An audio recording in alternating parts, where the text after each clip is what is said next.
Hello everyone, welcome back to our channel Chandra's home world. ಇವತ್ತಿನ ವಿಡಿಯೋದಲ್ಲಿ ತುಂಬಾ ಎಫೆಕ್ಟಿವ್ ಆಗಿ ಕ್ವಿಕ್ಕಾಗಿ ಮಾಡ್ಕೊಳ್ಳೋವಂಥ ಸೂಪರ್ ಕಿಚನ್ ಕ್ಲೀನಿಂಗ್ ಆ್ಯಕ್ಸ್ನ ನಿಮ್ಮ ಜೊತೆ ಶೇರ್ ಮಾಡ್ಕೊಳ್ತಾ ಇದ್ದೀನಿ. ಸಾಮಾನ್ಯವಾಗಿ ಅಡುಗೆ ಮನೆ ನೀಟಾಗಿ ಇಟ್ಕೊಳ್ಬೇಕು ಅಂತ ಎಲ್ಲರಿಗೂ ಕೂಡ ಇರುತ್ತೆ. ಬಟ್ ಅವ್ರದ್ದೇ ಆದ ರೊಟೀನ್ನ ಫಾಲೋ ಮಾಡ್ತಾ ಇರ್ತಾರೆ. ಕೆಲವರು ಚಿಟಿಕೆ ಹೊಡೆಯೋಷ್ಟರಲ್ಲಿ ಕ್ಲೀನಿಂಗ್ಸ್ನ ಮುಗಿಸ್ತಾ ಇರ್ತಾರೆ. ಕೆಲವೊಬ್ಬರು ತುಂಬಾ ಟೈಮ್ ತಗೊಂಡು ಕ್ಲೀನಿಂಗ್ ಅನ್ನೋದು ಮಾಡ್ಕೊಳ್ತಾ ಇರ್ತಾರೆ. ಸೊ ಮನೆ ಕೆಲಸ ಎಲ್ಲರೂ ಮಾಡ್ಬೋದು, ಆದರೆ ಎಷ್ಟು ಸ್ಮಾರ್ಟಾಗಿ ಮಾಡ್ತೀವಿ, ಎಷ್ಟು ಸುಲಭವಾಗಿ ಅತಿ ಕ್ವಿಕ್ಕಾಗಿ ಮಾಡ್ತೀವಿ ಅನ್ನೋದು ನಮ್ಮ ಬುದ್ಧಿವಂತಿಕೆಯನ್ನು ನಿರ್ಧಾರ ಮಾಡುತ್ತೆ. ಸೊ ನಿಮ್ಮಲ್ಲೂ ಕೂಡ ಈ ರೀತಿ ಬುದ್ಧಿವಂತಹ ಲಕ್ಷಣಗಳು ಕೂಡ ಇರ್ಬೋದು. ಅದನ್ನು ನೀವು ಎಲ್ಲೋ ಒಂದು ಕಡೆ ಮಡಿಸಿಟ್ಟಿರ್ತೀರಾ. ಈ ವಿಡಿಯೋ ನೋಡೋದ್ರಿಂದ ನಿಮಗೆ ಆ ಒಂದು ಐಡಿಯಾಸ್ ಎಲ್ಲ ಕೂಡ ನೆನಪಾಗ್ಬೋದು ಅನ್ನೋದ್ರಿಂದ ಶೇರ್ ಮಾಡ್ತಾ ಇದ್ದೀನಿ. ಸೊ ಆದಷ್ಟು ವಿಡಿಯೋನ ಎಲ್ಲೂ ಸ್ಕಿಪ್ ಮಾಡಿದರೆ ಕೊನೆವರೆಗೂ ನೋಡ್ತಾ ಹೋಗಿ. ವಿಡಿಯೋನ ನೋಡೋಕ್ಕಿಂತ ಮುಂಚೆ ನೀವೇನಾದರೂ ನಮ್ಮ ಚಾನಲ್ನ ಫಸ್ಟ್ ಟೈಮ್ ವಿಸಿಟ್ ಮಾಡ್ತಾ ಇದ್ದರೆ ಈಗಲೇ ಸಬ್ಸ್ಕ್ರೈಬ್ ಮಾಡಿಕೊಂಡು ಪಕ್ಕದಲ್ಲಿರುವಂಥ ಬೆಲ್ ಐಕನ್ನ ಕ್ಲಿಕ್ ಮಾಡಿ. ಬೆಲ್ ಐಕನ್ ಕ್ಲಿಕ್ ಮಾಡಿ ಆಲ್ ಆಪ್ಷನ್ ಕ್ಲಿಕ್ ಮಾಡೋದ್ರಿಂದ ನಾನು ನೆಕ್ಸ್ಟ್ ವಿಡಿಯೋ ಹಾಕಿದ ತಕ್ಷಣ ನಿಮಗೆ ನೋಟಿಫಿಕೇಶನ್ ಅಂತ ಬರುತ್ತೆ. ನೀವೇ ಫಸ್ಟಾಗಿ ನಮ್ಮ ವಿಡಿಯೋಸ್ನ ನೋಡ್ಬೋದು. ಇನ್ಸ್ಟಾಗ್ರಾಮ್ ಐಡಿ ಲಿಂಕ್ ಇರ್ಬೋದು, ಇಮೇಲ್ ಲಿಂಕ್ ಇರ್ಬೋದು, ಡಿಸ್ಕ್ರಿಪ್ಷನಲ್ಲಿ ಕೊಟ್ಟಿರ್ತೀನಿ. ಇಂಟ್ರೆಸ್ಟ್ ಇರೋರು ಅಲ್ಲಿ ಫಾಲೋ ಮಾಡಿ ನಿಮ್ಮ ಅನಿಸಿಕೆ ಅಭಿಪ್ರಾಯಗಳನ್ನ ಕೂಡ ಶೇರ್ ಮಾಡ್ಕೊಳ್ಬೋದು. ಇನ್ನು without delay let's start the video. First one, mixie ಜಾರ್ನ ನಾವು ಯೂಸ್ ಮಾಡಿದ ಕೂಡಲೇ ಕ್ವಿಕ್ಕಾಗಿ ವಾಶ್ ಮಾಡಿಬಿಟ್ರೆ ನೀಟಾಗಿ ಕ್ಲೀನ್ ಆಗುತ್ತೆ. ಇಲ್ಲ ಅಂದರೆ ಈ ರೀತಿ ಎಲ್ಲ ಮಾರ್ಕ್ಸ್ ಇರ್ಬೋದು. ಈ ಒಂದು ಬ್ಲೇಡ್ ಸಂದಿಯಲ್ಲಿ ಸಣ್ಣ ಸಣ್ಣ ಫುಡ್ ಪಾರ್ಟಿಕಲ್ಸ್ ಎಲ್ಲ ಕೂಡ ಸೇರಿಕೊಂಡಿರುತ್ತೆ. ಇದನ್ನು ಕ್ವಿಕ್ಕಾಗಿ ಯಾವ ರೀತಿ ಕ್ಲೀನ್ ಮಾಡೋದು ಅಂತ ನೋಡೋಣ. ಫಸ್ಟಿಗೆ ನಾನು ಕೆಟಲಲ್ಲಿ ಬಿಸಿ ನೀರನ್ನ ಕಾಯೋಕ್ಕೆ ಇಟ್ಕೊಂಡಿದ್ದೀನಿ. ಸೊ ವಿತಿನ್ ಮಿನಿಟ್ಸಲ್ಲೇ ಇದು ಬಿಸಿ ಆಗಿಬಿಡುತ್ತೆ. ಈ ಒಂದು ಬಿಸಿ ನೀರನ್ನ ಈಗ ನಾವು ಮಿಕ್ಸಿ ಜಾರ್ನ ಕ್ಲೀನ್ ಮಾಡ್ಕೊಳ್ಳೋಕ್ಕೆ ಯೂಸ್ ಮಾಡ್ಕೊಳ್ಬೋದು. ಫಸ್ಟಿಗೆ ನಾನು ಈ ಒಂದು ಮಿಕ್ಸಿ ಜಾರಲ್ಲಿ ಬಿಸಿ ನೀರನ್ನ ಹಾಕ್ಕೊಳ್ತಾ ಇದ್ದೀನಿ. ಆದಷ್ಟು ಬ್ಲೇಡ್ ಮುಳುಗೋ ಅಷ್ಟು ನೀರನ್ನ ಹಾಕ್ಕೊಳ್ಬೇಕಾಗುತ್ತೆ. ತೀರಾ ಬಿಸಿ ಹಾಕ್ಕೊಳ್ಬೇಡಿ, ಸ್ವಲ್ಪ ಬೆಚ್ಚಗಿರುವಂಥ ನೀರನ್ನ ಹಾಕ್ಕೊಂಡ್ರೆ ಸಾಕಾಗುತ್ತೆ. ಇದರಲ್ಲಿ ಒಂದು 2 ವಿಮ್ ಡ್ರಾಪ್ನ ಹಾಕ್ಕೊಂಡು, ಅಂದರೆ ಡಿಟರ್ಜೆಂಟ್ ಲಿಕ್ವಿಡ್ ಇರುತ್ತಲ್ಲ ಪಾತ್ರೆ ತೊಳಕ್ಕೆ ಯೂಸ್ ಮಾಡೋವಂಥದ್ದು, ಆ ಒಂದು ಲಿಕ್ವಿಡ್ನ ಹಾಕ್ಕೊಂಡು ಈ ರೀತಿ ಮಿಕ್ಸಿ ಮಾಡ್ಕೊಳ್ಳೋದು ಅಷ್ಟೇ. ಈಗ ಇದನ್ನು ಕ್ಲೀನ್ ಮಾಡಿಬಿಡ್ತಾ ಇದ್ದೀನಿ. ನಾವು ಬಿಸಿ ನೀರು ಹಾಕಿರೋದ್ರಿಂದ ಕೊಳೆ ಏನಾದರೂ ಇದ್ರೂ ಕೂಡ ಸಾಫ್ಟ್ ಆಗಿಬಿಟ್ಟು ಬೇಗನೆ ಕ್ಲೀನ್ ಆಗಿಬಿಡುತ್ತೆ. ಈಗ ಮಿಕ್ಸಿ ಜಾರ್ನ ನೀಟಾಗಿ ಕ್ಲೀನ್ ಮಾಡ್ಕೊಂಡಿದ್ದ ಆದಮೇಲೆ ಇದನ್ನ ಇಡುವಂಥ ಪೊಸಿಷನ್ ಕೂಡ ಮ್ಯಾಟರ್ ಆಗುತ್ತೆ. ತುಂಬ ನೀಟಾಗಿ ಕ್ಲೀನ್ ಆಗಿಬಿಟ್ಟಿದೆ ಅಲ್ವಾ? ಸೊ ಮಿಕ್ಸಿ ಜಾರ್ನ ಡ್ರೈ ಮಾಡ್ಕೊಳ್ಬೇಕಾದ್ರೆ ಈ ರೀತಿ ಬೋರ್ಲ್ ಹಾಕಬಾರ್ದು, ಡೈರೆಕ್ಟಾಗಿ ಇದೇ ರೀತಿನೇ ಇಡಬೇಕು. ಆಗ ಬ್ಯಾಕ್ ಸೈಡ್ ಇರುವಂಥ ವಾಟರ್ ಎಲ್ಲ ಕೂಡ ಡ್ರೈ ಔಟ್ ಆಗಿಬಿಡುತ್ತೆ. ಅದಾದಮೇಲೆ ನಾವು ಈ ರೀತಿ ಬ್ಯಾಕ್ ಸೈಡ್ ಇರುವಂಥ ವಾಟರ್ ಎಲ್ಲ ಹೋದ್ಮೇಲೆ ನಾವು ಬೋರ್ಲ್ ಹಾಕಬೇಕಾಗತ್ತೆ. ಅದರ್ವೈಸ್ ಕೆಳಗಡೆ ಎಲ್ಲ ಕೂಡ ಬ್ಲಾಕಿಶ್ ಆಗಿಬಿಟ್ಟು ಬೇಗನೆ ನಿಮಗೆ ಫಂಗಸ್ ಎಲ್ಲ ಬೆಳ್ಕೊಳ್ಳೋ ಚಾನ್ಸ್ ಇರುತ್ತೆ. ಈಗ ನಾನು ಇದನ್ನು ಒಂದು ಕ್ಲಾತಿಂದ ಕೂಡ ಒರೆಸಿ ತೋರಿಸ್ತಾ ಇದ್ದೀನಿ. ಆದಷ್ಟು ಈ ರೀತಿ ಒರೆಸಿ ಇಟ್ಕೊಂಡ್ರೆ ಬೆಟರು. ಇಲ್ಲ ಅಂದರೆ ಡ್ರೈ ಮಾಡ್ಕೊಳ್ಬೇಕಾದ್ರೆ ನನಗೆ ಏನು ಟಿಪ್ಸ್ ಹೇಳಿದೆ ಆ ಟಿಪ್ಸ್ನ ಫಾಲೋ ಮಾಡಿ. ಅಬ್ಸರ್ವ್ ಮಾಡ್ತಾ ಇದ್ದೀರಲ್ಲ, ತುಂಬ ನೀಟಾಗಿ ಶೈನಿಯಾಗಿ ಕ್ಲೀನ್ ಆಗಿದೆ. ಇಷ್ಟ ಆದರೆ ಈಗಲೇ ಒಂದು ಲೈಕ್ ಮಾಡಿ. ಸೊ ನೆಕ್ಸ್ಟ್ ಟಿಪ್ ಏನು ಅಂತ ನೋಡೋಣ. ಈ ರೀತಿ ಸ್ವಿಚ್ ಬೋರ್ಡ್ಸ್ ಎಲ್ಲ ಏನಿರುತ್ತೆ ಇದನ್ನು ಡೈಲಿ ಬೇಸಿಸ್ ಮೇಲೆ ಕಿಚನಲ್ಲಿ ಯೂಸ್ ಮಾಡ್ತಾ ಇರ್ತೀವಿ. ಮಿಕ್ಸಿ ಎಲ್ಲನೂ ಹಾಕ್ಬೇಕಾದ್ರೆ ಸೊ ಅವೆಲ್ಲ ಬೇಗನೆ ಡರ್ಟಿ ಆಗಿಬಿಟ್ಟಿರುತ್ತೆ. ಸೊ ಈಗ ನಾನು ಸ್ವಿಚ್ ಬೋರ್ಡ್ನ ಕ್ಲೀನ್ ಮಾಡ್ತಾ ಇದ್ದೀನಿ. ಅದಕ್ಕಿಂತ ಮುಂಚೆ ಅಲ್ಲಿರುವಂಥ ಐಟಮ್ಸ್ನೆಲ್ಲ ಕೂಡ ಸೈಡ್ಗೆ ಇಟ್ಕೊಳ್ತಾ ಇದ್ದೀನಿ. ಮೈಕ್ರೋವೇವ್ ಹಿಂದೆ ಸ್ವಿಚ್ ಬೋರ್ಡ್ ಇರೋದ್ರಿಂದ ಇದನ್ನು ಕ್ಲೀನ್ ಮಾಡ್ಕೊಳ್ಳೋಣ. ಸೊ ಡರ್ಟಿ ಆಗಿರುವಂಥ ಸ್ವಿಚ್ ಬೋರ್ಡ್ನ ಕ್ಲೀನ್ ಮಾಡೋದು ಯಾವ ರೀತಿ ಅನ್ನೋದು ತೋರಿಸೋದಕ್ಕೋಸ್ಕರ ನಾನು ಈ ಒಂದು ಸ್ವಿಚ್ ಬೋರ್ಡ್ನ ತುಂಬ ದಿನಗಳಿಂದ ಕ್ಲೀನ್ ಮಾಡಿದ್ರೆ ಬಿಟ್ಬಿಟ್ಟಿದ್ದೀನಿ. ಈಗ ನಾನು ಕ್ಲೀನ್ ಮಾಡಿ ತೋರಿಸ್ತಾ ಇದ್ದೀನಿ ನೋಡಿ. ಸೊ ಇದಕ್ಕೋಸ್ಕರ ನಾನು ಮೇಕಪ್ ರಿಮೂವರ್ ಇರ್ಬೋದು, ಅದರ್ವೈಸ್ ನೈಲ್ ಪೇಂಟ್ ರಿಮೂವರ್ ಎಲ್ಲ ಏನಿರುತ್ತೆ ಇದನ್ನ ತಗೊಳ್ತಾ ಇದ್ದೀನಿ. ಈ ಒಂದು ನೈಲ್ ಪೇಂಟ್ ರಿಮೂವರು ಸರಿಯಾಗಿ ವರ್ಕ್ ಆಗ್ತಾ ಇಲ್ಲ. ಸೊ ಅದರಿಂದ ನಾನು ಇದನ್ನ ತಗೊಳ್ತಾ ಇದ್ದೀನಿ. ಅದರ್ವೈಸ್ ನೀವು ಟೂತ್ ಪೇಸ್ಟ್ ಇಂದ ಕೂಡ ಕ್ಲೀನ್ ಮಾಡ್ಕೊಳ್ಬಹುದು. ಈಗ ನಾನು ನೈಲ್ ಪೇಂಟ್ ರಿಮೂವರ್ನ ಸ್ವಲ್ಪ ಹಾಕೊಂಡು ಇದರಿಂದ ಈಗ ನಾನು ಸ್ವಿಚ್ ಬೋರ್ಡ್ನ ಕ್ಲೀನ್ ಮಾಡಿ ತೋರಿಸ್ತೀನಿ. ಜಸ್ಟ್ ಒಂದು ಡ್ರಾಪ್ ಅಷ್ಟು ಹಾಕೊಂಡು ಅದರಿಂದ ಈ ರೀತಿ ವೈಪ್ ಮಾಡ್ತಿದ್ದಂಗೆ ಇಮ್ಮಿಡಿಯೇಟ್ ಆಗಿ ಕ್ಲೀನ್ ಆಗಿಬಿಡುತ್ತೆ. ಒಂದು ವೇಳೆ ಎಕ್ಸ್ಟ್ರಾ ಏನಾದರೂ ಇದೆ ಅಂದರೆ ಇನ್ನೂ ಒಂದ್ಸರಿ ಇದೇ ಒಂದು ಪ್ರೊಸೀಜರ್ನ ಫಾಲೋ ಮಾಡಬೇಕಾಗುತ್ತೆ. ನೋಡಿ, ತುಂಬ ಸುಲಭವಾಗಿ ಬಂದ್ಬಿಡ್ತಲ್ವಾ? ಎಷ್ಟೇ ಗಾಢವಾಗಿರುವಂಥ ಕೊಳೆ ಆದರೂ ಕೂಡ ಈ ರೀತಿ ನಾವು ಜಸ್ಟ್ ವೈಪ್ ಮಾಡ್ತಿದ್ದಂಗೆ ಇಮ್ಮಿಡಿಯೇಟಾಗಿ ಬಂದುಬಿಡುತ್ತೆ. ನೋಡಿ, ಕೊಳೆ ಎಲ್ಲ ಕೂಡ ಇಲ್ಲಿ ಕಲೆಕ್ಟ್ ಆಗಿದೆ. ಐ ಹೋಪ್ ಈ ಒಂದು ಟಿಪ್ಪು ತುಂಬಾ ಯೂಸ್ಫುಲ್ ಆಗುತ್ತೆ. ಈಗ ಒಂದು ಡ್ರೈ ಟಿಶ್ಯೂ ತೊಗೊಂಡ್ಬಿಟ್ಟು ಈ ರೀತಿ ವೈಪ್ ಮಾಡ್ಕೊಳ್ತಾ ಇದ್ದೀನಿ. ತುಂಬ ಶೈನಿಯಾಗಿ, ತುಂಬ ಬ್ರೈಟಾಗಿ ಕಾಣಿಸ್ತಾ ಇದೆ ಅಲ್ವಾ ಸ್ವಿಚ್ ಬೋರ್ಡ್ ಅನ್ನೋದು? ಸೊ ನಿಮ್ಮ ಮನೆಯಲ್ಲೂ ಕೂಡ ಮಿಕ್ಸಿ ಹಾಕಬೇಕಾದ್ರೆ, ಅದರ್ವೈಸ್ ನೀವು ಮನೆ ಕೆಲಸಗಳನ್ನ ಮಾಡ್ಕೊಳ್ಬೇಕಾದ್ರೇ ಈ ಒಂದು ಸ್ವಿಚ್ ಬೋರ್ಡ್ಸ್ ಅನ್ನೋದು ಮುಟ್ತಾ ಇರ್ತೀರ. ಅದನ್ನು ಕ್ಲೀನ್ ಮಾಡ್ಕೊಳ್ಳೋದಕ್ಕೋಸ್ಕರ ತುಂಬಾ ಸುಲಭವಾಗಿರುವಂಥ ಟಿಪ್ನ ತಿಳಿಸ್ಕೊಟ್ಟಿದ್ದೀನಿ. ಇಂಟ್ರೆಸ್ಟ್ ಇರೋರು ಫಾಲೋ ಮಾಡಿ. ಈಗ ಬ್ಯಾಕ್ ಸೈಡ್ ಇರುವಂಥ ವಾಲ್ನೆಲ್ಲ ಕೂಡ ನೀಟಾಗಿ ವೈಪ್ ಮಾಡಿಬಿಟ್ಟು ಅದರ ಪ್ಲೇಸ್ಗೆ ಇಟ್ಕೊಳ್ತಾ ಇದ್ದೀನಿ.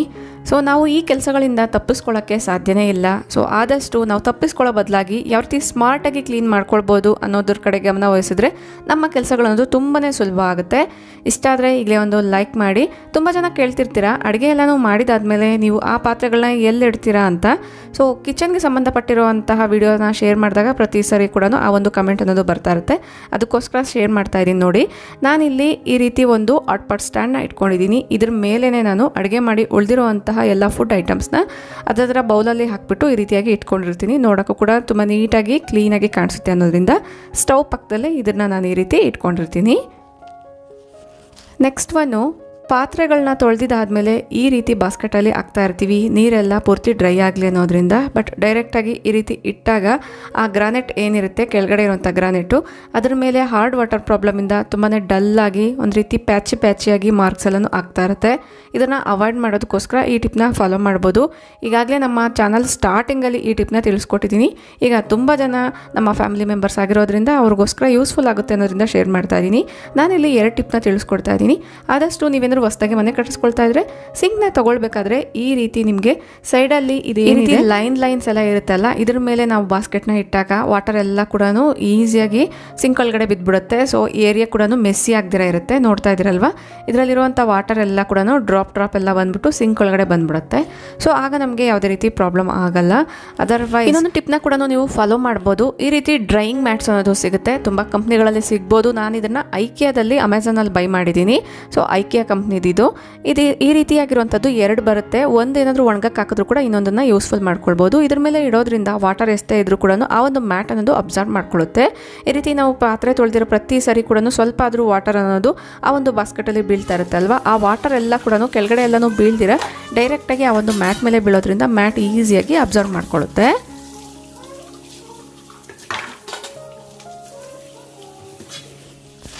ನೋಡಿ, ಈ ರೀತಿ ವಾಟರ್ ಎಲ್ಲನೂ ಕಲೆಕ್ಟ್ ಆಗಿರುತ್ತೆ. ನಾವು ಬಾಸ್ಕೆಟಲ್ಲಿರುವಂಥ ಪಾತ್ರೆಗಳನ್ನ ತೊಗೊಳ್ಬೇಕಾದ್ರೆ ಈ ಬಾಸ್ಕೆಟ್ನ ಈ ರೀತಿ ಪಕ್ಕಕ್ಕೆ ಇಟ್ಕೊಳ್ತಾ ಇರ್ತೀವಲ್ವ, ಆಗ ನಾವು ಈ ಒಂದು ಮ್ಯಾಟಲ್ಲಿ ಏನಾದ್ರು ಜಾಸ್ತಿ ವಾಟರ್ ಇದ್ದರೆ ಈ ರೀತಿ ಸ್ಕ್ವೀಸ್ ಮಾಡ್ಕೊಳ್ಬೋದು. ಈ ರೀತಿ ಹಿಂಡ್ಬಿಟ್ಟು ಆಮೇಲೆ ಒಣಗಾಕ್ಕೊಳ್ಬೋದು. ನೋಡಿ, ಈ ಏರಿಯಾ ಕೂಡ ಡಲ್ ಆಗಿದ್ರೆ ತುಂಬ ಶೈನಿಯಾಗೇ ಇರುತ್ತೆ. ನಿಮ್ಮ ಹತ್ರ ಆ ರೀತಿ ಮ್ಯಾಟ್ಸ್ ಇಲ್ಲ ಅಂದರೆ ಈ ರೀತಿ ಕಿಚನ್ ಟವಲ್ಸ್ ಎಲ್ಲ ಕೂಡ ನೀವು ಯೂಸ್ಫುಲ್ ಮಾಡ್ಕೊಳ್ಬೋದು. ನಾನು ಈ ಒಂದು ಮ್ಯಾಟ್ನ ಕೌಂಟರ್ ಟಾಪ್ ಮೇಲೆ ತುಂಬಾ ಎಂಟಿಯಾಗಿ ತುಂಬ ನೀಟಾಗಿ ಕಾಣಿಸ್ಲಿ ಅನ್ನೋದ್ರಿಂದ ಈ ರೀತಿ ಸೈಡ್ಸಲ್ಲೆಲ್ಲ ಕೂಡ ಮ್ಯಾಟ್ನ ಹಾಕ್ಬಿಟ್ಟು ಅದ್ರ ಮೇಲೆ ಈ ರೀತಿ ಬಾಸ್ಕೆಟ್ನ ಇಡ್ತಾ ಇರ್ತೀನಿ. ಈ ಒಂದು ಟಿಪ್ ನಿಮಗೂ ಕೂಡ ಯೂಸ್ಫುಲ್ ಆಗಿರುತ್ತೆ. ಇಷ್ಟ ಆದರೆ ಲೈಕ್ ಮಾಡಿ. ಡೈಲಿ ಬೇಸಿಸ್ ಮೇಲೆ ಯೂಸ್ ಮಾಡುವಂಥ ಯಾವುದಾದ್ರೂ ಒಂದು ಎಲೆಕ್ಟ್ರಿಕಲ್ ಗ್ಯಾಜೆಟ್ ಇದೆ ಅಂದರೆ ಅದು ಮಿಕ್ಸಿನೇ. ಈ ಒಂದು ಮಿಕ್ಸಿನ ನಾವು ತುಂಬ ವಿಧಗಳಲ್ಲಿ ಯೂಸ್ ಮಾಡ್ತಾ ಇರ್ತೀವಿ. ಆ ಒಂದು ಟೈಮಲ್ಲಿ ನಮ್ಮ ಕೈಗಳಲ್ಲೂ ಕೂಡ ಫುಡ್ ಪಾರ್ಟಿಕಲ್ಸ್ ಅನ್ನೋದು ಅಂಟ್ಕೊಂಡಿರುತ್ತೆ. ಅದೇ ಕೈಗಳಿಂದ ಡೈರೆಕ್ಟಾಗಿ ನಾವು ಮಿಕ್ಸಿನ ಯೂಸ್ ಮಾಡಿದಾಗ ಮಿಕ್ಸಿ ಎಲ್ಲ ಕೂಡ ಡರ್ಟಿ ಆಗ್ತಾ ಇರುತ್ತೆ. ಮಿಕ್ಸಿನ ಕ್ಲೀನ್ ಮಾಡೋದಕ್ಕೋಸ್ಕರ ನಾನು ಇನ್ಸ್ಟೆಂಟ್ ನೈಲ್ ಪೇಂಟ್ ರಿಮೂವರ್ನೇ ತೊಗೊಂಡಿದ್ದೀನಿ. ಇದನ್ನು ಒಂದು ಕ್ಲಾತ್ ಮೇಲೆ, ಅದರ್ವೈಸ್ ನಾನು ವಿಡಿಯೋದಲ್ಲಿ ಏನು ತೋರಿಸ್ತಾ ಇದ್ದೀನಿ ಈ ರೀತಿ ನೀವು ಹಾಕ್ಕೊಂಡು ಜಸ್ಟ್ ವೈಪ್ ಮಾಡ್ತಾ ಇದ್ದಂಗೆ ನಿಮಗೆ ಶೈನಿಂಗ್ ಅನ್ನೋದು ನೋಡ್ಬೋದು. ತುಂಬ ನೀಟಾಗಿ ಕ್ಲೀನ್ ಆಗಿಬಿಡುತ್ತೆ. ಡೈಲಿ ಬೇಸಿಸ್ ಮೇಲೆ ನೀವು ಮಿಕ್ಸಿನ ಯೂಸ್ ಮಾಡ್ತಾ ಇರ್ತೀರಲ್ವ, ತುಂಬಾ ಡರ್ಟಿ ಆಗಿದೆ ಅಂದಾಗ ಈ ರೀತಿ ಟಿಪ್ಸ್ನ ಫಾಲೋ ಮಾಡಿಕೊಂಡು ಕ್ವಿಕ್ಕಾಗಿ ಕ್ಲೀನ್ ಮಾಡ್ಕೊಳ್ಬೋದು. ಸಣ್ಣ ಎಡ್ಜಸ್ಸಲ್ಲಿರುವಂತಹ ಧೂಳಿರ್ಬೋದು, ಫುಡ್ ಪಾರ್ಟಿಕಲ್ಸ್ ಇರ್ಬೋದು, ಅದೆಲ್ಲ ಕೂಡ ಈಸಿಯಾಗಿ ರಿಮೂವ್ ಆಗಿಬಿಡುತ್ತೆ. ನೋಡಿ, ತುಂಬ ಶೈನಿಯಾಗೂ ಕೂಡ ಇರುತ್ತೆ. ತುಂಬ ಜಾಸ್ತಿ ಡರ್ಟಿ ಆಗಿದೆ ಅಂದಾಗ ಈ ರೀತಿ ಟಿಪ್ಸ್ನ ಫಾಲೋ ಮಾಡ್ಬೋದು. ಅದರ್ವೈಸ್ ನೀವು ನಾರ್ಮಲಾಗಿ ಒಂದು ವೆಟ್ ಕ್ಲಾತಿಂದ ಕೂಡ ಒರೆಸ್ಕೊಳ್ಬೋದು.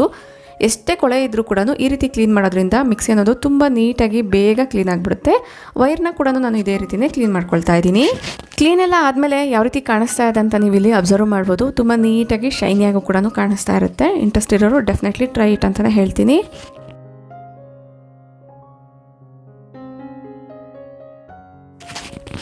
ನೆಕ್ಸ್ಟು, ಸಿಂಕು ಕಿಚನಲ್ಲಿ ಇದ್ದೇ ಇರುತ್ತೆ. ಈ ಒಂದು ಸಿಂಕ್ ಟ್ಯಾಪ್ಸು ಹಾರ್ಡ್ ವಾಟರ್ ಪ್ರಾಬ್ಲಮಿಂದ ಈ ರೀತಿ ಹಾರ್ಡ್ ಸ್ಟೈನ್ಸ್ ಎಲ್ಲನೂ ಉಳ್ಕೊಂಡ್ಬಿಟ್ಟಿರುತ್ತೆ. ಇದನ್ನು ಕ್ಲೀನ್ ಮಾಡಬೇಕು ಅಂದರೆ ತುಂಬ ಜನ ಸ್ಕ್ರಬ್ಬರ್ಸ್ನೆಲ್ಲ ಹಾಕಿ ಜಾಸ್ತಿ ಉಜ್ಜಿ ತಿಕ್ಕೋದೆಲ್ಲ ಮಾಡ್ತಾ ಇರ್ತಾರೆ. ಬಟ್ ಅದು ಯಾವುದೇ ರೀತಿಯಾಗಿರುವಂಥ ಉಜ್ಜೋದು ತಿಕ್ಕೋದು ಮಾಡ್ದಿರ ತುಂಬ ಸುಲಭವಾಗಿ ಕ್ಲೀನ್ ಮಾಡ್ಕೊಳ್ಬೋದು. ಯಾವ ರೀತಿ ಅಂತ ತಿಳಿಸ್ಕೊಡ್ತೀನಿ ನೋಡಿ. ನಾನಿಲ್ಲಿ ಒಂದು ಸ್ಕ್ರಬ್ಬರ್ನ ತೊಗೊಂಡಿದ್ದೀನಿ. ಸಿಫ್ ಅನ್ನೋ ಅಂತ ಲಿಕ್ವಿಡ್ ಸಿಗುತ್ತೆ. ಈ ಒಂದು ಸಿಫ್ ಲಿಕ್ವಿಡ್ನ ತೊಗೊಂಡಿದ್ದೀನಿ. ಈಗಾಗಲೇ ಇದ್ರ ಬಗ್ಗೆ ನಿಮಗೆ ಒಂದು ವಿಡಿಯೋನ ಕೂಡ ಶೇರ್ ಮಾಡಿದ್ದೀನಿ. ಇದನ್ನು ನಾನು ಸ್ಕ್ರಬ್ಬರ್ ಮೇಲೆ ಹಾಕ್ಕೊಂಡ್ಬಿಟ್ಟು ಈ ರೀತಿ ಎಲ್ಲ ಕಡೆ ಕೂಡ ಅಪ್ಲೈ ಮಾಡೋದಷ್ಟೇ. ಇದು ಸ್ವಲ್ಪ ಕ್ರೀಮಿ ಕನ್ಸಿಸ್ಟೆನ್ಸಿಯಲ್ಲಿರುತ್ತೆ. ಈ ರೀತಿ ಎಲ್ಲ ಕಡೆ ನೀಟಾಗಿ ಅಪ್ಲೈ ಮಾಡಿಬಿಡಿ.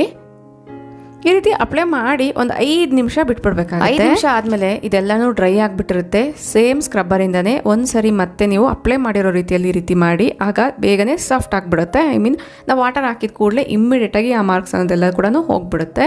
ಜಸ್ಟ್ ನಾವು ಈ ರೀತಿ ವಾರಕ್ಕೊಂದ್ಸರಿ ಮಾಡ್ಕೊಳ್ಳೋದ್ರಿಂದ ಸಿಂಕ್ ಟ್ಯಾಪ್ಸ್ ಎಲ್ಲ ಏನಿರುತ್ತೆ ಅದು ತುಂಬಾ ಶೈನಿಯಾಗಿ ಬ್ರೈಟಾಗಿ ಕಾಣಿಸ್ತಾ ಇರುತ್ತೆ. ನೀರಲ್ಲೆಲ್ಲ ತೊಳೆದಿದ್ದಾದ್ಮೇಲೆ ಒಂದು ಕ್ಲಾತ್ನ ತೊಗೊಂಡು ನೀಟಾಗಿ ವೈಪ್ ಮಾಡಿಬಿಡಿ. ಆಗ ಮಾರ್ಕ್ಸ್ ಎಲ್ಲ ಕೂಡ ರಿಮೂವ್ ಆಗಿಬಿಡುತ್ತೆ. ಒಳ್ಳೆ ಶೈನಿಂಗ್ ಕೂಡ ಬರುತ್ತೆ. ಸೊ ಆದಷ್ಟು ಈ ಟಿಪ್ನ ರೆಗ್ಯುಲರ್ ಆಗಿ ಫಾಲೋ ಮಾಡೋದ್ರಿಂದ ನಿಮ್ಮ ಟ್ಯಾಪ್ಸ್ ಎಲ್ಲ ಏನಿರುತ್ತೆ ಅದೆಲ್ಲ ತುಂಬ ಶೈನಿಯಾಗಿ ತುಂಬಾ ಬ್ರೈಟಾಗಿ ಕಾಣಿಸ್ತಾ ಇರುತ್ತೆ. ಇಂಟ್ರೆಸ್ಟಿಂಗ್ ಆಗಿತ್ತು ಅನಿಸಿದ್ರೆ ಈಗಲೇ ಒಂದು ಲೈಕ್ ಮಾಡಿ. ಎಷ್ಟು ನೀಟಾಗಿ ಶೈನಿಯಾಗಿ ಕಾಣಿಸ್ತಾ ಇದೆ ಅಂತ ನೀವೇ ಅಬ್ಸರ್ವ್ ಮಾಡ್ಬೋದು. ನೆಕ್ಸ್ಟು ಪ್ರತಿ ಮನೆಯಲ್ಲೂ ಕೂಡ ಈ ರೀತಿ ಸ್ಟೀಲ್ ಬಾಟಲ್ಸ್ನ ಯೂಸ್ ಮಾಡ್ತಾ ಇರ್ತೀವಿ ವಾಟರ್ನ ಕ್ಯಾರಿ ಮಾಡೋದಕ್ಕೋಸ್ಕರ. ಈ ಒಂದು ಸ್ಟೀಲ್ ಬಾಟಲ್ಸ್ನ ಹೈಜೆನಿಕ್ ಆಗಿ ತುಂಬ ನೀಟಾಗಿ ಕ್ಲೀನಾಗಿ ಇಟ್ಕೊಳ್ಬೇಕು ಅಂದರೆ ಈ ಟಿಪ್ನ ನೀವು ಕೂಡ ಫಾಲೋ ಮಾಡ್ಬೋದು. ಫಸ್ಟಿಗೆ ನಾನು ಕ್ಯಾಪ್ನ ಎಲ್ಲದಕ್ಕೂ ತೆಗೆದಿಟ್ಕೊಂಡಿದ್ದೀನಿ. ಈ 2 ಬಾಟ್ಲಲ್ಲೂ ಕೂಡ ಒಂದು ಅರ್ಧ ಸ್ಪೂನಷ್ಟು ನಿಂಬೆ ರಸನ ಹಾಕ್ಕೊಳ್ತಾ ಇದ್ದೀನಿ. ಈಗ ಅಡುಗೆಗೆ ಯೂಸ್ ಮಾಡೋವಂಥ ಸೋಡಾ ಇರುತ್ತೆ ಅಲ್ವಾ, ಆ ಸೋಡಾನ ಕೂಡ ಒಂದು 1/4 ಸ್ಪೂನಷ್ಟು ಈ ರೀತಿ ಅದೇ ಬಾಟಲಲ್ಲೇ ಹಾಕ್ಕೊಳ್ತಾ ಇದ್ದೀನಿ. ಸೋಡಾ ಹಾಕ್ತಿದ್ದಂಗೆ ಒಳಗಡೆ ನೊರೆ ಅನ್ನೋದು ಫಾರ್ಮ್ ಆಗಿರುತ್ತೆ. ರಿಯಾಕ್ಷನ್ ಅನ್ನೋದು ಸ್ಟಾರ್ಟ್ ಆಗಿರೋದ್ರಿಂದ ಒಳಗಡೆ ಏನಾದರೂ ಕೊಳೆ ಇದ್ರೂ ಕೂಡ ಬೇಗನೆ ಸಾಫ್ಟ್ ಆಗೋ ಚಾನ್ಸ್ ಇರುತ್ತೆ. ಈಗ ಉಗುರು ಬೆಚ್ಚಗೆ ಇರುವಂತಹ ನೀರನ್ನ 2 ಬಾಟ್ಲಲ್ಲೂ ಕೂಡ ಸ್ವಲ್ಪ ಕ್ವಾಂಟಿಟಿಯಲ್ಲಿ ಹಾಕ್ಕೊಂಡ್ಬಿಟ್ಟು ಕ್ಯಾಪ್ನ ಕ್ಲೋಸ್ ಮಾಡಿಬಿಟ್ಟು ಒಂದು 5 ನಿಮಿಷ ಪಕ್ಕಕ್ಕೆ ಇಟ್ಬಿಡಿ. 5 ನಿಮಿಷ ಆದಮೇಲೆ ಈ ರೀತಿ ಶೇಕ್ ಮಾಡಿಕೊಂಡು ನಾರ್ಮಲಾಗಿ ನಾವು ವಾಟರ್ ಬಾಟಲ್ಸ್ನ ಯಾವ ರೀತಿ ಕ್ಲೀನ್ ಮಾಡ್ಕೊಳ್ತೀವೋ ಅದೇ ರೀತಿಯೇ ಕ್ಲೀನ್ ಮಾಡ್ಕೊಳ್ಳೋದಷ್ಟೇ. ಇದೇ ಥರನೇ ನಾವು ಕೊಕೊನಟ್ ಬ್ರಷಿಂದ ಕೂಡ ವಾಟರ್ ಬಾಟಲ್ನ ಕ್ಲೀನ್ ಮಾಡ್ಕೊಳ್ಬೋದು. ಈಗಾಗಲೇ ನಮ್ಮ ಚಾನಲಲ್ಲಿ ಅದನ್ನು ಶೇರ್ ಮಾಡಿದ್ದೀನಿ. ಅದರ್ವೈಸ್ ಅಕ್ಕಿ ಕಾಳನ್ನ ಕೂಡ ನಾವು ಇದರಲ್ಲಿ ಹಾಕಿಬಿಟ್ಟು ಕೂಡ ಕ್ಲೀನ್ ಮಾಡ್ಕೊಳ್ಬೋದು. ಇದು ಇನ್ನೊಂದು ಮೆಥಡ್ ಅಂತಲೇ ಹೇಳ್ಬೋದು. ಈಗ ಆದಷ್ಟು ನಾವು ಡ್ರೈ ಮಾಡಿಕೊಂಡ್ರೆ ಬೆಟರು ಅನ್ನೋದಕ್ಕೋಸ್ಕರ ನಾನು ಈ ರೀತಿ ಬಾಟ್ಲಲ್ಲಿರುವಂಥ ನೀರೆಲ್ಲನೂ ಆಪ್ರೇಟ್ ಆಗಿಬಿಟ್ಟು ನೀಟಾಗಿ ಡ್ರೈ ಆಗಲಿ ಅನ್ನೋದ್ರಿಂದ ಈ ಒಂದು ಸ್ಟ್ಯಾಂಡ್ ಮೇಲೆ ಇಟ್ಕೊಂಡಿದ್ದೀನಿ. ನೀವು ಅಬ್ಸರ್ವ್ ಮಾಡ್ತಾ ಇರ್ಬೋದು ಒಳಗಡೆ ಕೂಡ ತುಂಬ ನೀಟಾಗಿ ಕ್ಲೀನ್ ಆಗಿದೆ. ಸ್ಟೀಲ್ ಬಾಟಲ್ಸ್ ಯಾರ್ಯಾರೆಲ್ಲ ಯೂಸ್ ಮಾಡ್ತೀರಾ ಅವ್ರಿಗೆ ಡೆಫಿನೆಟ್ಲಿ ಈ ಒಂದು ಟಿಪ್ ಅನ್ನೋದು ಯೂಸ್ಫುಲ್ ಆಗುತ್ತೆ. ಯೂಸ್ಫುಲ್ ಆಯಿತು ಅನಿಸಿದ್ರೆ ಈಗಲೇ ಒಂದು ಲೈಕ್ ಮಾಡಿ. ನೋಡ್ತಾ ಇದ್ದೀರಲ್ಲ 2 ಬಾಟ್ಲು ಕೂಡ ತುಂಬ ಶೈನಿಯಾಗಿ ಕಾಣಿಸ್ತಾ ಇದೆ. ನೆಕ್ಸ್ಟು ಆಯಿಲ್ ಬಾಟಲ್ನ ಕ್ಲೀನ್ ಮಾಡೋದಕ್ಕೋಸ್ಕರ ಇದಕ್ಕಿಂತ ಮುಂಚೆನೇ ಒಂದು ಮೆಥಡ್ನ ತಿಳಿಸ್ಕೊಟ್ಟಿದ್ದೆ, ಪೌಡರ್ನ ಹಾಕ್ಬಿಟ್ಟು ಕ್ಲೀನ್ ಮಾಡ್ಕೊಳ್ಳೋದು ಅಂತ. ನೀವು ಡೈರೆಕ್ಟಾಗಿ ವಾಟರಿಂದ ಕೂಡ ಕ್ಲೀನ್ ಮಾಡ್ಕೊಳ್ಬೋದು. ಬಟ್ ಈ ವಿಡಿಯೋದಲ್ಲಿ ನಾನು ಇನ್ನೊಂದು ಸಿಂಪಲ್ ಮೆಥಡ್ನ ತಿಳಿಸ್ಕೊಡ್ತಾ ಇದ್ದೀನಿ. ಅದು ಏನು ಅಂದರೆ ಅಡುಗೆಗೆ ಯೂಸ್ ಮಾಡೋವಂಥ ಉಪ್ಪಿದ್ರೆ ಸಾಕಾಗುತ್ತೆ. ಇದು ಟೇಬಲ್ ಸಾಲ್ಟು, ನುಣ್ಣಗಿರುವಂಥ ಉಪ್ಪು. ಈ ಒಂದು ಉಪ್ಪನ್ನ ಸ್ವಲ್ಪ ಕ್ವಾಂಟಿಟಿಯಲ್ಲಿ ಸೇಮ್ ಟ್ರೇಯಲ್ಲೇ ಹಾಕ್ಕೊಂಡಿದ್ದೀನಿ. ಅಂದರೆ ಆಯಿಲ್ ಬಾಟಲ್ನ ಯಾವ ಪ್ಲೇಟಲ್ಲಿ ಇಡ್ತೀವೋ ಅದೇ ಒಂದು ಟ್ರೇಯಲ್ಲೇ ಹಾಕ್ಕೊಂಡಿದ್ದೀನಿ. ಈಗ ವಿಡಿಯೋದಲ್ಲಿ ತೋರಿಸ್ತಾ ಇದ್ದೀನಲ್ಲ ಈ ರೀತಿ ಅಪ್ಲೈ ಮಾಡೋದಷ್ಟೇ. ಎಲ್ಲ ಕಡೆ ಕೂಡ ಕೈಯಿಂದನೇ ಡೈರೆಕ್ಟಾಗಿ ಈ ರೀತಿ ಅಪ್ಲೈ ಮಾಡಿ. ನೀವು ಅಪ್ಲೈ ಮಾಡಬೇಕಾದ್ರೇ ಗೊತ್ತಾಗುತ್ತೆ ಎಲ್ಲಿ ಆಯಿಲಿನೆಸ್ಸು ಎಲ್ಲಿ ಜಿಡ್ಡಾಗಿದೆ ಅಂತ. ಸೊ ಅಲ್ಲಿ ಜಸ್ಟ್ ನೀವು ಇನ್ನೊಂದು ಸರಿ ಈ ಒಂದು ಉಪ್ಪನ್ನ ಅಪ್ಲೈ ಮಾಡಬೇಕಾಗುತ್ತೆ. ಈ ರೀತಿ ಅಪ್ಲೈ ಮಾಡಿ 1 ನಿಮಿಷ ಪಕ್ಕಕ್ಕೆ ಇಟ್ಬಿಡಿ. 1 ನಿಮಿಷ ಆದಮೇಲೆ ಒಂದು ವೆಟ್ ಕ್ಲಾತ್ನ ತೊಗೊಂಡ್ಬಿಟ್ಟು ನೀಟಾಗಿ ವೈಪ್ ಮಾಡಿಬಿಡಿ. ವೈಪ್ ಮಾಡಬೇಕಾದ್ರೆ ನಿಮಗೆ ಗೊತ್ತಾಗ್ತಾ ಇರುತ್ತೆ ಎಲ್ಲೆಲ್ಲಿ ಕೊಳೆ ಇದೆ ಅಂತ. ಆಗ ನೀವು ಸ್ವಲ್ಪ ನೋಡಿಕೊಂಡು ಇನ್ನೊಂದು ಸರಿ ಗಟ್ಟಿಯಾಗಿ ವೈಪ್ ಮಾಡ್ಕೊಳ್ಬೇಕಾಗುತ್ತೆ. ಈ ರೀತಿ ವೈಪ್ ಮಾಡಿದಾದಮೇಲೆ ಒಂದು ಡ್ರೈ ಕ್ಲಾತ್ನ ತೊಗೊಂಡು ಮತ್ತೆ ಇನ್ನೊಂದು ಸರಿ ನೀಟಾಗಿ ಒರೆಸ್ಕೊಂಡ್ಬಿಡಿ. ನೋಡ್ತಾ ಇದ್ರಲ್ವ ತುಂಬ ಶೈನಿಯಾಗಿ ಜಿಡ್ಡೆಲ್ಲ ಕೂಡ ಮಾಯ ಆಗಿಬಿಟ್ಟಿದೆ. ವಾಟರ್ನ ಹಾಕಿ ತೊಳೆದು ಸೋಪ್ನೆಲ್ಲ ಹಾಕಿ ಉಜ್ಜೋ ಅವಶ್ಯಕತೆನೇ ಇರಲ್ಲ. ಜಸ್ಟ್ ಉಪ್ಪನ್ನ ಅಪ್ಲೈ ಮಾಡಿಬಿಟ್ಟು ಕ್ಲೀನ್ ಮಾಡ್ಕೊಳ್ಳೋದಷ್ಟೇ. ಈ ಒಂದು ಟ್ರೇ ಮೇಲೆ ಕೂಡ ಸ್ವಲ್ಪ ಜಿಡ್ಡಿರೋ ಕಾರಣ ಅದೇ ಉಪ್ಪನ್ನ ನಾನು ಅಪ್ಲೈ ಮಾಡಿಬಿಟ್ಟು ಮತ್ತೆ ಒಂದ್ಸರಿ ವಾಟರಿಂದ ವಾಶ್ ಮಾಡಿ ಈಗ ಒಂದು ಡ್ರೈ ಕ್ಲಾತಿಂದ ಒರೆಸ್ಬಿಟ್ಟು ತೋರಿಸ್ತಾ ಇದ್ದೀನಿ. ನೋಡಿ 2 ಬಾಟಲು ಕೂಡ ತುಂಬಾ ಶೈನಿಯಾಗಿ ತುಂಬ ನೀಟಾಗಿ ಕ್ಲೀನ್ ಆಗಿದೆ. ಮೈನಾಗಿ ನಮಗೆ ಹೈಜಿನಿಕ್ ಆಗಿ ಇಟ್ಕೊಳ್ಳೋದು ಬೇಕಾಗುತ್ತೆ. ಸೊ ಜಿಡ್ಡೆಲ್ಲ ಕೂಡ ನೀಟಾಗಿ ಹೋಗಿ ಶೈನಿ ಆಗಿರುವಂಥ ಈ ಬಾಟಲ್ಸ್ನ ಯಥಾ ಪ್ರಕಾರ ಅದರ ಪ್ಲೇಸಲ್ಲಿ ನಾನು ಇಟ್ಕೊಳ್ತಾ ಇದ್ದೀನಿ. ಮೈನಾಗಿ ಅಡುಗೆ ಮನೆಯಲ್ಲಿ ನಾವು ತುಂಬಾ ಕ್ಲೀನ್ ಮಾಡ್ಕೊಳ್ಬೇಕಾಗಿರುವಂಥ ಏರಿಯಾಸ್ ಏನಂದರೆ ಗೋಡೆಗಳಿರ್ಬೋದು, ಕೌಂಟರ್ ಎಲ್ಲ ಏನಿರುತ್ತೆ ಕಟ್ಟೆ, ಅಡುಗೆ ಮನೆ ಕಟ್ಟೆ, ಆ ಒಂದು ಕಟ್ಟೆ ಇರ್ಬೋದು. ನೆಕ್ಸ್ಟು ಕೆಳಗಡೆ ಬರುವಂಥ ಕ್ಯಾಬಿನೆಟ್ಸ್ ಇರುತ್ತೆ ಅಲ್ವಾ, ಈ ಒಂದು ಕ್ಯಾಬಿನೆಟ್ಸು ಔಟರ್ ಲೇಯರ್ ಇರ್ಬೋದು. ಇದನ್ನೆಲ್ಲ ಕ್ಲೀನ್ ಮಾಡ್ಕೊಳ್ಬೇಕು ಅಂದರೆ ಸ್ವಲ್ಪ ಟೈಮ್ ಟೇಕಿಂಗು. ಚಿಟಿಕೆಯಲ್ಲಿ ಕ್ಲೀನ್ ಮಾಡ್ಕೊಳ್ಬೇಕು ಅಂದರೆ ಈ ಟಿಪ್ನ ಫಾಲೋ ಮಾಡಿ. ನಾನಿಲ್ಲಿ ಕ್ಲೀನಿಂಗ್ ವೆನಿಗರ್ನ ತೊಗೊಂಡಿದ್ದೀನಿ. ಸಿಂಥೆಟಿಕ್ ವೆನಿಗರ್ ಅಂತ ಕೂಡ ಹೇಳ್ತಾರೆ. ಜಸ್ಟ್ ಪರ್ ಲೀಟರ್ಗೆ 30 ರೂಪೀಸ್ ಏನೋ ನಾವು ಪೇ ಮಾಡಬೇಕಾಗುತ್ತೆ. 2 ಸ್ಪೂನಷ್ಟು ತೊಗೊಂಡಿದ್ದೀನಿ. 1 ಸ್ಪೂನಷ್ಟು ಅಡುಗೆಗೆ ಯೂಸ್ ಮಾಡೋವಂಥ ಸೋಡಾ, ಇದರಲ್ಲೇ 1 ಸ್ಪೂನಷ್ಟು ಅಡುಗೆಗೆ ಯೂಸ್ ಮಾಡೋವಂಥ ಉಪ್ಪು. ಇದೆಲ್ಲದನ್ನು ಕೂಡ ಒಂದು ಬೌಲಲ್ಲಿ ಹಾಕ್ಕೊಂಡು ಚೆನ್ನಾಗಿ ಈ ರೀತಿ ಮಿಕ್ಸ್ ಮಾಡ್ಕೊಳ್ಬೇಕಾಗತ್ತೆ. ಚೆನ್ನಾಗಿ ಎಲ್ಲದನ್ನು ಕೂಡ ಮಿಕ್ಸ್ ಮಾಡಿದಾದ್ಮೇಲೆ ಇದಕ್ಕೆ ಒಂದು ಅರ್ಧ ಲೀಟ್ರಷ್ಟು ನೀರನ್ನ ಹಾಕ್ಕೊಳ್ತಾ ಇದ್ದೀನಿ. ಒಂದು ವೇಳೆ ನಿಮ್ಮ ಅಡುಗೆ ಮನೆಯಲ್ಲಿ ತುಂಬ ಜಿಡ್ಡಿದೆ ಅನ್ನೋದಾದರೆ ಒಂದು 2 ಡ್ರಾಪಷ್ಟು ವಿಮ್ ಲಿಕ್ವಿಡ್ನ ಹಾಕ್ಕೊಳ್ಳಿ. Otherwise optional. ಈಗ ಇದೆಲ್ಲದನ್ನು ಕೂಡ ಚೆನ್ನಾಗಿ ಮಿಕ್ಸ್ ಮಾಡಿ ಒಂದು ಸ್ಪ್ರೇ ಬಾಟಲಲ್ಲಿ ಹಾಕಿ ಇಟ್ಕೊಂಡಿದ್ದೀನಿ. ಈಗ ಎಲ್ಲೆಲ್ಲಿ ನಾವು ಕ್ಲೀನ್ ಮಾಡ್ಬೇಕು ಅಂದ್ಕೊಂಡಿರ್ತೀವೋ ಆ ಗೋಡೆಗಳ ಮೇಲೆ ಈ ಒಂದು ಲಿಕ್ವಿಡ್ನ ಸ್ಪ್ರೇ ಮಾಡಿಬಿಟ್ಟು ತುಂಬ ಗಲೀಜಾಗಿದೆ ಅಂದರೆ 5 ನಿಮಿಷ ಬಿಟ್ಬಿಡಿ. ಅದರ್ವೈಸ್ ಡೈರೆಕ್ಟಾಗಿ ಸ್ಪ್ರೇ ಮಾಡಿಕೊಂಡು ಒಂದು ಕ್ಲಾತಿಂದ ವೈಪ್ ಮಾಡೋದಷ್ಟೇ. ತುಂಬ ಈಸಿಯಾಗಿ ಕ್ಲೀನ್ ಆಗಿಬಿಡುತ್ತೆ. ಈ ಒಂದು ಲಿಕ್ವಿಡು ತುಂಬಾ ಹೆಲ್ಪ್ಫುಲ್ ಆಗುತ್ತೆ ಅಡುಗೆ ಮನೆಯಲ್ಲಿ. ಡೈಲಿ ಬೇಸಿಸ್ ಮೇಲೆ ಇರ್ಬೋದು ಅಥವಾ ತುಂಬ ಜಾಸ್ತಿ ಕೊಳೆ ಆದಾಗ ಡೀಪ್ ಕ್ಲೀನ್ ಎಲ್ಲ ಮಾಡಬೇಕಾದ್ರೆ ಡೆಫಿನೆಟ್ಲಿ ಒಂದ್ಸರಿ ಟ್ರೈ ಮಾಡಿ. ನೋಡಿ ನಾನು ಕ್ಯಾಬಿನೆಟ್ಸ್ ಮೇಲೆ ಕೂಡ ಇದೇ ಲಿಕ್ವಿಡ್ನ ಯೂಸ್ ಮಾಡ್ತಾ ಇದ್ದೀನಿ. ತುಂಬ ಜನ ಕೇಳ್ತಾ ಇರ್ತೀರಾ, ಸೊ ಗ್ಲಾಸಿ ಫಿನಿಶ್ ಇರುವಂಥ ಕ್ಯಾಬಿನೆಟ್ಸ್ಗೆ ನಾವು ಯಾವ ರೀತಿ ಕ್ಲೀನ್ ಮಾಡೋದು ಅಂತ. ಈ ಒಂದು ಲಿಕ್ವಿಡ್ನ ಸ್ಪ್ರೇ ಮಾಡೋದು, ಜಸ್ಟ್ ವೈಪ್ ಮಾಡೋದಷ್ಟೇ. ತುಂಬ ಈಸಿಯಾಗಿ ಕ್ಲೀನ್ ಆಗಿಬಿಡುತ್ತೆ. ಜಾಸ್ತಿ ಕೊಳೆ ಜಿಡ್ಡಿದೆ ಅಂದರೆ ಮಾತ್ರ ನೀವು ಒಂದು 5 ನಿಮಿಷ ಬಿಡಬೇಕಾಗುತ್ತೆ. ಅದರ್ವೈಸ್ ಡೈರೆಕ್ಟಾಗಿ ಸ್ಪ್ರೇ ಮಾಡೋದು, ಕ್ಲೀನ್ ಮಾಡೋದಷ್ಟೇ. ನೋಡಿ ಕ್ಲೀನ್ ಎಲ್ಲ ಆದಮೇಲೆ ಶೈನಿಯಾಗಿ ಕಾಣಿಸ್ತಾ ಇದೆ ಅಲ್ವಾ. ಅಡುಗೆ ಮನೆಯಲ್ಲಿ ಬೆಳಗ್ಗೆಯಿಂದ ಸಂಜೆವರೆಗೂ ಕೂಡ ಕೆಲಸಗಳನ್ನೋದು ಮಾಡ್ಕೊಳ್ತಾ ಇರ್ತೀವಿ. ಆ ಕೆಲಸಗಳಿಗೆ ಸಂಬಂಧಪಟ್ಟಂತೆ ಬಟ್ಟೆಗಳನ್ನ ಕೂಡ ನಾವು ಯೂಸ್ ಮಾಡ್ತಾ ಇರ್ತೀವಿ. ಈ ರೀತಿ ಬಟ್ಟೆಗಳನ್ನ ನಾವು ಒಂದು ಕಡೆ ಹಾಕ್ಬಿಟ್ಟು ವಾರಕ್ಕೊಂದ್ಸರಿ ಕ್ಲೀನ್ ಮಾಡೋ ಬದಲಾಗಿ ಸೊ ಅವತ್ತಿನ ಬಟ್ಟೆಗಳನ್ನ ಅವತ್ತಿನ ಸಂಜೆನೇ ನಾವು ಕ್ಲೀನ್ ಮಾಡಿಕೊಂಡ್ರೆ ಕಿಚನ್ನು ಕೂಡ ತುಂಬ ಹೈಜಿನಿಕ್ ಆಗಿರುತ್ತೆ. ಅದಕ್ಕೋಸ್ಕರ ನಾನು ಈ ಒಂದು ಸಿಂಕಲ್ಲಿ ವಾಟರ್ನ ಫಿಲ್ ಮಾಡ್ಕೊಳ್ತಾ ಇದ್ದೀನಿ. ತುಂಬ ಜನ ಕೇಳ್ತಾ ಇರ್ತಾರೆ ಯಾವ ರೀತಿ ಫಿಲ್ ಮಾಡ್ಕೊಳ್ತೀರಾ ಅಂತ, ಅದಕ್ಕೋಸ್ಕರ ನಾನು ತಿಳಿಸ್ಕೊಡ್ತಾ ಇದ್ದೀನಿ. ಈಗ ನೋಡಿ, ಇದರಲ್ಲೇ ನಾನು ಕಾಯಿಸಿಟ್ಕೊಂಡಿರುವಂಥ ನೀರನ್ನ ಕೂಡ ಹಾಕ್ಕೊಳ್ತಾ ಇದ್ದೀನಿ. ಆದಷ್ಟು ಬಿಸಿ ನೀರಲ್ಲಿ ಅಡುಗೆ ಮನೆ ಬಟ್ಟೆಗಳನ್ನ ಕ್ಲೀನ್ ಮಾಡ್ಕೊಳ್ಳೋದ್ರಿಂದ ಬೇಗ ಕೂಡ ಕ್ಲೀನ್ ಆಗುತ್ತೆ. ಅದರಲ್ಲಿ ಏನಾದರೂ ಜಮ್ಸ್ ಎಲ್ಲ ಇದ್ದರೂ ಕೂಡ ಅದೆಲ್ಲ ಕೂಡ ರಿಮೂವ್ ಆಗುತ್ತೆ. ಇದರಲ್ಲಿ ನಾನು ಡಿಟರ್ಜೆಂಟ್ ಲಿಕ್ವಿಡ್ನ ಹಾಕ್ಕೊಂಡಿದ್ದೀನಿ, ಬೇಗನೆ ಕರಗುತ್ತೆ ಅನ್ನೋದ್ರಿಂದ. ನೀವು ಬೇಕಂದರೆ ಪೌಡರ್ ಕೂಡ ಯೂಸ್ ಮಾಡ್ಬೋದು. ಈಗ ಈ ಬಟ್ಟೆಗಳನ್ನೆಲ್ಲ ಕೂಡ ನೆನೆಸ್ಬಿಟ್ಟು ಒಂದು 10 ನಿಮಿಷ ಬಿಟ್ಬಿಡ್ತೀನಿ. ಸ್ವಲ್ಪ ಉಪ್ಪನ್ನ ಕೂಡ ಹಾಕ್ಕೊಳ್ತಾ ಇದ್ದೀನಿ. ಇದು ಆಪ್ಷನಲ್ಲು, ಬೇಕಿದ್ರೆ ಹಾಕ್ಕೊಳ್ಬೋದು. ಅಡುಗೆ ಮನೆಯಲ್ಲೇ ಬಟ್ಟೆ ಹೋಗುವಂಥ ಕಟ್ಟೆ ಅಂದ್ರೇ ಇದು. ಸೊ ನನಗೆ ತುಂಬಾ ಯೂಸ್ಫುಲ್ ಆಗ್ತಾಯಿದೆ ಈ ಒಂದು ಸಿಂಕು. ಈ ರೀತಿ ಅವತ್ತಿನ ಬಟ್ಟೆಗಳನ್ನ ಅವತ್ತಿನ ಅಡುಗೆ ಮನೆ ಟವಲ್ಸ್ ಎಲ್ಲನೂ ಏನಿರುತ್ತೆ ಆ ಒಂದು ಕಿಚನ್ ಟವಲ್ಸ್ನೆಲ್ಲ ಕೂಡ ಅವತ್ತಿನ ಸಂಜೆನೇ ನಾನು ಈ ರೀತಿ ಕ್ಲೀನ್ ಮಾಡ್ಕೊಳ್ಳೋದ್ರಿಂದ ತುಂಬಾ ಯೂಸ್ಫುಲ್ ಆಗುತ್ತೆ. ಮತ್ತು ನಾವು ಈ ಬಟ್ಟೆಗಳನ್ನೆಲ್ಲ ಒಂದು ಕಡೆ ಕಲೆಕ್ಟ್ ಮಾಡಿ ಒಂದ್ಸರಿ ನೆನೆಸು ಒಗೆಯೋ ಅವಶ್ಯಕತೆನೇ ಇರಲ್ಲ.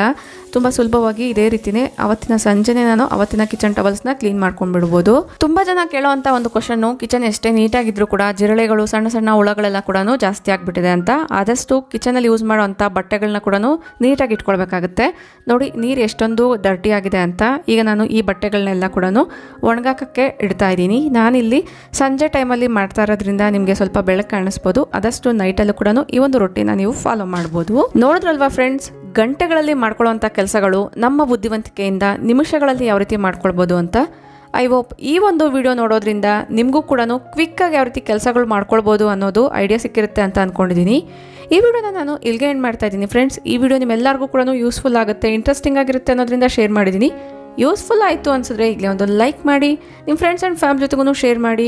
ನಿಮ್ಮ ಅನಿಸಿಕೆ ಅಭಿಪ್ರಾಯಗಳನ್ನ ನನಗೆ ಕಮೆಂಟಲ್ಲಿ ತಿಳಿಸಿ. ಇದೇ ರೀತಿಯಾಗಿರುವಂಥ ಇಂಟ್ರೆಸ್ಟಿಂಗ್ ವೀಡಿಯೋಸ್ಗೋಸ್ಕರ ನೀವು ಇನ್ನೂ ಸಬ್ಸ್ಕ್ರೈಬ್ ಮಾಡ್ಕೊಂಡಿಲ್ಲ ಅಂದರೆ ಈಗಲೇ ಸಬ್ಸ್ಕ್ರೈಬ್ ಮಾಡಿಕೊಂಡು ಪಕ್ಕದಲ್ಲಿರುವಂಥ ಬೆಲ್ ಐಕನ್ನ ಕ್ಲಿಕ್ ಮಾಡಿ. ನೀವು ಸಬ್ಸ್ಕ್ರೈಬ್ ಮಾಡಿಕೊಂಡು ಒಂದು ಲೈಕ್ ಮಾಡೋದ್ರಿಂದ ನನಗೂ ಕೂಡ ಮೋಟಿವೇಶನ್ ಸಿಕ್ದಂಗೆ ಆಗುತ್ತೆ. ನಾನು ತುಂಬಾ ಡಿಫ್ರೆಂಟ್ ಆಗಿರುವಂಥ ವೀಡಿಯೋಸ್ನ ನಿಮ್ಮ ಜೊತೆ ಶೇರ್ ಮಾಡೋಕ್ಕೆ ಟ್ರೈ ಮಾಡ್ತೀನಿ. ಇದೇ ರೀತಿಯಾಗಿರೋಂಥ ಇನ್ನೊಂದು ಯೂಸ್ಫುಲ್ ವೀಡಿಯೋ ಜೊತೆಗೆ ಮತ್ತೆ ಸಿಗೋಣ. ಅಲ್ಲಿವರೆಗೂ ಟೇಕ್ ಕೇರ್, ಬಾಯ್ ಬಾಯ್, ನಮಸ್ತೆ, ಥ್ಯಾಂಕ್ ಯು ಫಾರ್ ವಾಚಿಂಗ್.